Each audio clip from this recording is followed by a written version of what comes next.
बाबरी मस्जिद है और रहेगी बाबरी मस्जिद। जिंदाबाद जिंदाबाद, भारत जिंदाबाद। नहीं, 6 दिसंबर के ऊपर कोई जश्न नहीं है। राम मंदिर के निर्माण की जो प्रतिष्ठा हुई है उसको संबोधन कर रहे हैं। मंदिर को तोड़कर मस्जिद नहीं बनाई गई। सुप्रीम कोर्ट ने कहा ये। क्या मैं बाबर का स्पोक्स पर्सन हूँ? क्या मैं जिना का स्पोक्स पर्सन हूँ? क्या मैं औरंगजेब का स्पोक्स पर्सन हूँ? बल्कि मैं तो मर्यादा पुरुषोत्तम राम की इज्जत करता हूँ। मगर मैं नाथूराम गोडसे से नफरत करता हूँ। दोस्तों, जैसा कि आप जानते हैं कि आज 6 दिसंबर है और आज से तकरीबन 30-32 साल पहले यानी 6 दिसंबर 1992 को हमारी प्यारी बाबरी मस्जिद को शहीद कर दिया गया था, उसको गिरा दिया गया था।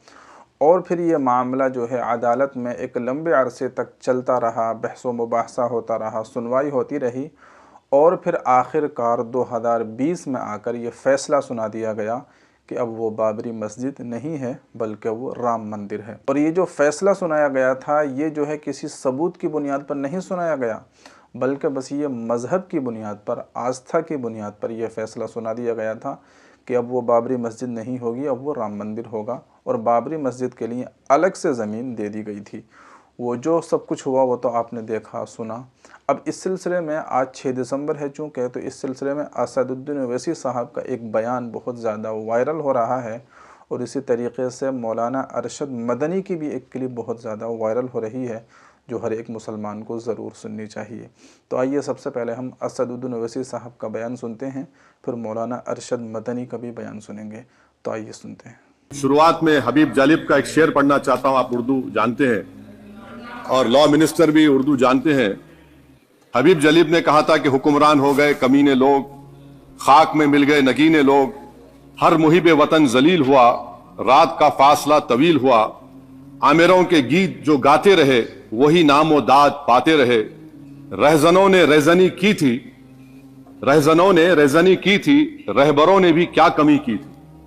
सर, मैं अभी सुन रहा था हमारे शिंदे ग्रुप के शिवसेना के पार्टी लीडर अपनी तकरीर कह रहे थे, कहा कि 6 दिसंबर में जब बाबरी मस्जिद को शहीद किया जा रहा था तो उस वक्त के वजीर आजम नरसिम्हा राव पूजा कर रहे थे। आप ही ने कहा और कहा कि वो डिस्टर्ब नहीं करना। तो ये बड़ा अजीब मौका है कि बीजेपी की ताईदी पार्टी कह रही है कि नरसिम्हा राव ने कहा कि मुझे डिस्टर्ब मत करो, मैं पूजा कर रहा हूं। और जिसने रथ यात्रा निकाला, इन दोनों को मोदी सरकार ने इस मुल्क का सबसे बड़ा सिविलियन अवार्ड दे दिया, सबसे बड़ा सिविल अवार्ड दे दिया। तो ये बताता है कि इंसाफ जिंदा है या जुल्म को बरकरार रखा जा रहा है।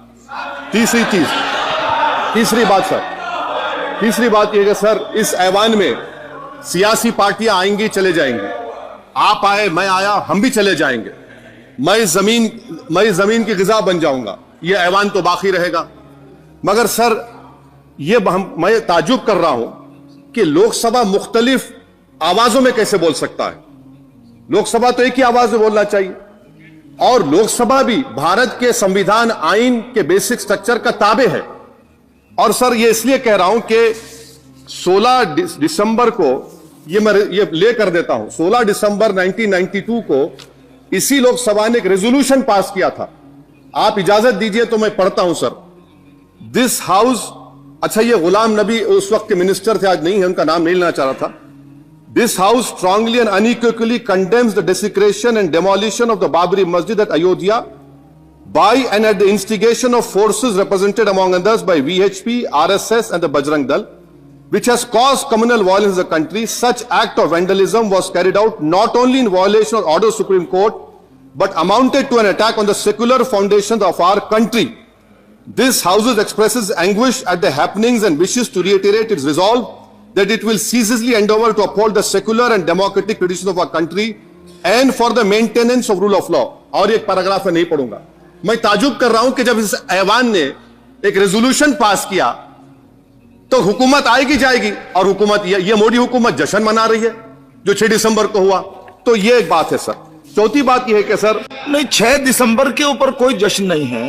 राम मंदिर के निर्माण की जो प्रतिष्ठा हुई है उसको संबोधन कर रहे हैं। और वो सर्वोच्च न्यायालय के द्वारा तथ्यों के आधार पर दिए गए निर्णय के कारण से हुआ है। सर्वोच्च न्यायालय का निर्णय है, तो तथ्यों के आधार पर निर्णय है। वो विषय आपने बोल दिया, ठीक है, ओके। परंतु जो मंदिर का निर्माण है वो नियमानुसार सर्वोच्च न्यायालय के निर्णय से तथ्यों को देख करके। और एक सेकंड, आप इस्लाम के बहुत जानकार हैं, विद्वान हैं वैसे भी आप कानून के। यदि किसी अन्य धर्म के स्थान पर मस्जिद बनाई जाए तो शायद उसको मान्य नहीं किया जाता। अभी एएसआई ने, सुप्रीम कोर्ट ने स्वीकार किया है कि वहां पर राम मंदिर था। तो इस विषय केवल यह है कि वहां पर राम मंदिर ठीक बना कि नहीं बना, वो विषय हो गया। तो कृपया इस पर यदि आप कुछ बोले तो बोले प्लीज। सर, मैं आपको गलत साबित कर दूंगा सर। और मैंने रुक तो जाइए बड़ी इज्जत के साथ सर, मैं आपकी बड़ी इज्जत करता हूं सर। आपको मैं कोट कर रहा हूं सुप्रीम कोर्ट का जजमेंट, पैराग्राफ 1222 रोमन 17, उसमें लिखा गया है the destruction of the mosque took place in breach of the order status quo and the assurance given to this court the destruction of the mosque and obliteration of Islamic structure was an egregious violation of the rule of law. Egregious का मतलब जो छोटी मोटी अंग्रेजी में आती है वो क्रिमिनल एक्ट कहा। और सर आपने कहा था कि वहां पर मंदिर को तोड़कर बनाया गया। सर मैं आपके सामने ये तमाम चीजें लेकर दूंगा, सुप्रीम कोर्ट के जजमेंट के पैराग्राफ्स हैं जिसमें सुप्रीम कोर्ट ने एएसआई की रिपोर्ट को नकारा। उन्होंने कहा कि मंदिर को तोड़कर मस्जिद नहीं बनाई गई थी। सुप्रीम कोर्ट ने कहा, ये सुप्रीम कोर्ट ने कहा। अब और मैं रख दूंगा, आप पढ़ लीजिए। अच्छा सर, मैं अपनी तकरीर पर आ जाता हूं सर। तो मैं अपनी बात कर देता हूं सर। तो मैं ये पूछना चाह रहा हूं कि क्या मोदी सरकार एक समुदाय, एक मजहब की सरकार है या पूरे देश के मजाहिब को मानने वालों की सरकार है? जिसको नहीं मानते उनकी सरकार है? हमको बता दीजिए, क्या मोदी सरकार सिर्फ एक फिक्र और नजरिया हिंदुत्व की सरकार है? क्या इस देश का, इस गवर्नमेंट ऑफ इंडिया का कोई मजहब है? इस वतन अजीज सबके मजहब को मानता है। सर मेरा मानना है कि इस देश का कोई मजहब नहीं है।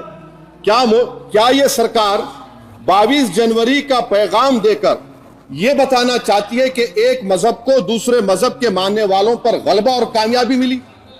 क्या आईन इसकी इजाजत देता है? क्या यह पैगाम आप जब ऐवान से दे रहे हैं तो 17 करोड़ मुसलमानों को आप क्या पैगाम दे रहे हैं? मैं आप पर छोड़ता हूं सर। 49 में धोखा हुआ, 86 में धोखा हुआ, 92 में धोखा हुआ, 2019 और 22 में भी इस ऐवान के जरिए हमको धोखा दिया जा रहा है। और अफसोस के साथ कहना पड़ता है सर कि मुस्लिम अक़लियत को हमेशा यह कहा गया कि तुमको भारत के शहरी बरकरार रहने के लिए एक बहुत बड़ी कीमत तुमको चुकानी पड़ेगी, और हम पर इल्जाम लगा दिया गया। सर क्या मैं बाबर का स्पोक्स पर्सन हूं? क्या मैं जिना का स्पोक्स पर्सन हूं? क्या मैं औरंगजेब का स्पोक्स पर्सन हूं? बताइए सर, आखिर मैं कहां तक आप मुझे लेकर जाएंगे? दूसरी बात यह है सर, दूसरी बात यह है कि फिर 6 दिसंबर के बाद देश में फसाद हुआ, नौजवानों को टाडा में डाला गया जो बूढ़े होकर निकले। यकीनन आपकी सरकार नहीं थी, आपकी सरकार नहीं थी। अच्छा, बल्कि मैं तो मर्यादा पुरुषोत्तम राम की इज्जत करता हूं, मगर मैं नाथूराम गोडसे से नफरत करता हूं। मेरी नस्लें नफरत करती रहेंगी क्योंकि नाथूराम गोडसे ने उस शख्स को गोली मारी जिसके जबान से आखिरी लफ्ज निकले हे राम। सर छठी बात यह है कि 87 में मलियाना हाशिमपुरा हुआ, 83 में नेल्ली हुआ, 44 में जम्मू में नस्ल कशी हुई, 2022 में हल्दीवानी में कत्ल हुआ। इतने धोखे सबसे बड़े किसको दिए गए? असदुद्दीन ओवैसी को दिए गए। मगर फिर भी मुझसे ही कहा जाता है कि वफादारी को तुम साबित करो अपनी ओवैसी। सर आज भारत के 17 करोड़ मुसलमान अपने आप को अजनबी और एलिनेट महसूस कर रहे हैं। मैं बहुत बड़ी नाइंसाफी होती है, सर ये कोई तारीखी नाइंसाफी को इंसाफ नहीं किया जा रहा है। स्पीकर बल्कि अंग्रेजी में स्पीकर सर केवल एक प्रश्न का जवाब ओवैसी साहब दे दें कि बाबर को वो आक्रमणकारी मानते हैं या नहीं मानते? पुष्पमित्रा संघा को आप क्या मानते हैं? बताओ, पुष्पमित्रा संघा को आप क्या मानते हैं? जम्मू के वो कश्मीर के वो राजा को क्या मानते हैं? जिसके पास एक फौज थी मंदिरों को तोड़ने के लिए, आप क्या मानते हैं? यही तो मैं कह रहा हूं कि निशिकांत दुबे 47 में आजादी मिली असदुद्दीन ओवैसी से बाबर की बात पूछ रहे हैं। तुम गांधी की बात पूछते, तुम बोस की बात पूछते, तुम जलियांवाला बाग की बात पूछते, तुम काला पानी में जो मुसलमान शहीद हो गए उनकी बात पूछते, मगर बाबर की बात पूछी जाती है। तो सर मैं आपको बता रहा था, खामखा डिस्टर्ब किए सर, मुझे मेरा वक्त ले लिए निशिकांत दुबे। सर मैं आपसे कह रहा था, मोदी हुकूमत ये पैगाम दे रही है भारत के मुसलमानों को कि जान बचाना है या इंसाफ चाहते हो।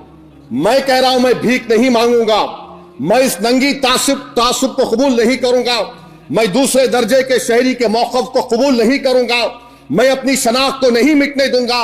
अब मैं झूठी और दिल फरेब बातों पर हरगिज भरोसा नहीं करूंगा, मैं वो काम नहीं करूंगा जो बीजेपी और नाम निहाद सेकुलर पार्टियां चाहती है, मैं वो काम करूंगा जो आपको पसंद नहीं है, संविधान के दायरे में रहकर।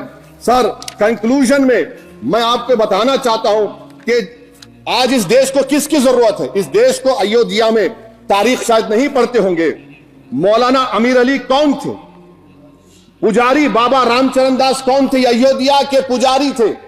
दोनों ने मिलकर अंग्रेजों के खिलाफ जंग लड़ी थी और दोनों ने, अंग्रेजों ने इनको गिरफ्तार किया और एक पेड़ पर मौलाना अमीर अली को और पुजारी रामचरण दास को फांसी दे दी गई।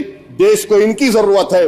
देश को शंभू प्रसाद, अचन खां, ये राजा देवी बख्श सिंह के फौज में थे, अंग्रेजों से मुकाबला किया, मुसलमान की लाश को जला दिया गया और शंभू प्रसाद को दफना दिया गया। इस देश को यह जरूरत है, देश को बाबा मोदी की जरूरत नहीं है।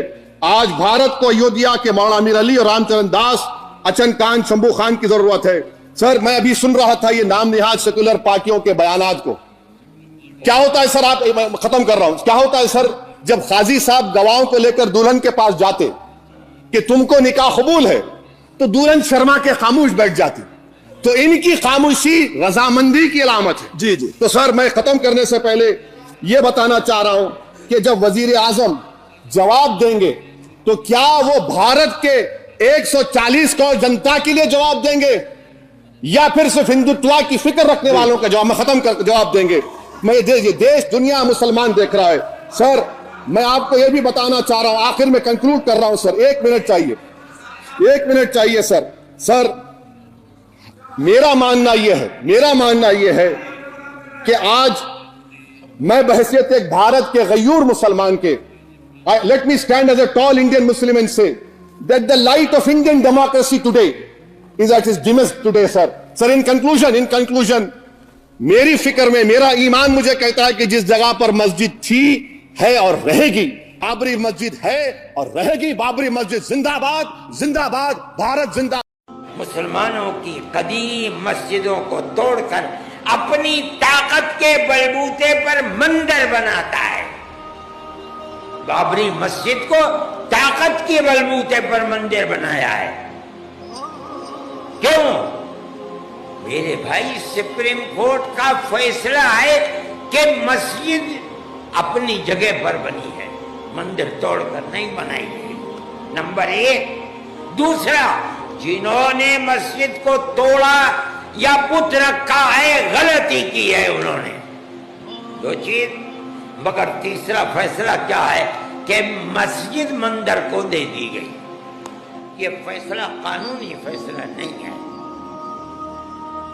ये फैसला अपनी मजहब की बुनियाद के ऊपर है। दे दिया, किस तरह दे दिया? अपनी ताकत के बलबूते पर दे दिया। तो दोस्तों आपने ये दोनों बयान सुने, असदुद्दीन ओवैसी साहब का बयान आपने सुना और मौलाना अरशद मदनी की भी एक छोटी सी क्लिप आपने सुनी। आपको ये कैसा लगा, आप इस पर क्या कहना चाहेंगे? कमेंट बॉक्स में अपनी राय का इजहार ज़रूर कीजिएगा। वीडियो को लाइक कर दीजिए, चैनल को सब्सक्राइब कर लीजिए। मिलते हैं अब किसी अगली वीडियो में। अस्सलामु अलैकुम व रहमतुल्लाह।